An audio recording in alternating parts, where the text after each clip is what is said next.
যেদিন আমার ছুটি থাকে সেদিন আমার বেশিরভাগ সময়টাই প্রায় রান্নাঘরেই কেটে যায়। আসলে সকালের টিফিন, দুপুরের রান্না এসব করতে করতেই আমার প্রায় বেলা উল্টে যায়। আর ছুটি থাকলেই কিন্তু সকালের টিফিনটাও একদম পুরো নিজের মনের মতো বানিয়ে খাই।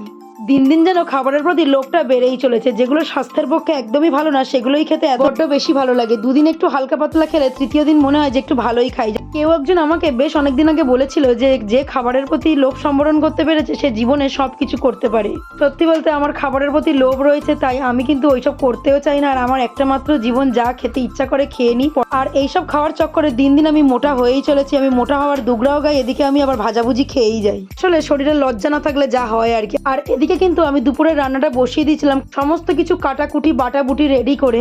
আসলে একসাথে আমি দুটো তিনটে কাজকে হ্যান্ডেল করতে পারি না, তাই আমি সমস্ত কিছু রেডি করে তারপরেই কিন্তু রান্নাটা চড়াই। না তো এই রান্না করতে করতে মশলা বাটা, আনাজ কাটা আমার পক্ষে খুবই অসম্ভব হয়ে যায়।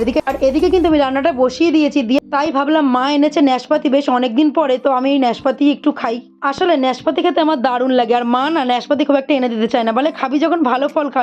ন্যাশপাতি কেউ খায়, কিন্তু আমার ন্যাশপাতিটা খেতে দারুণ লাগে। আর আমাদের বাড়িতে কোনো কিছুই আমরা একা একা বা আমি আর মা শুধু দুজনে মিলে কোনোদিনই খেতে পারি না, কারণ আমরা যখনই খাবো এই মহাশয়রা এমন ভাবে তাকিয়ে থাকবে, যতই ওদের আগে দিয়ে দাও না কেন তখন ওদের না দিয়ে আর পারা যায় না। আমি কিন্তু ন্যাশপাতি খাওয়ার আগে ওদের একটা আপেল, ন্যাশপাতি আর শশা কেটে সবাইকে খাইয়েছি, কিন্তু আমি খাবো আর ওদেরকে দেবো না, এটা তো ওরা কিছুতেই মেনে নিতে পারে না। তাই ওরকম মুখের দিকে হাঁ করে তাকিয়েছিল, তাই সেখান থেকে ওদেরকেও একটু একটু করে সবাইকে দিলাম।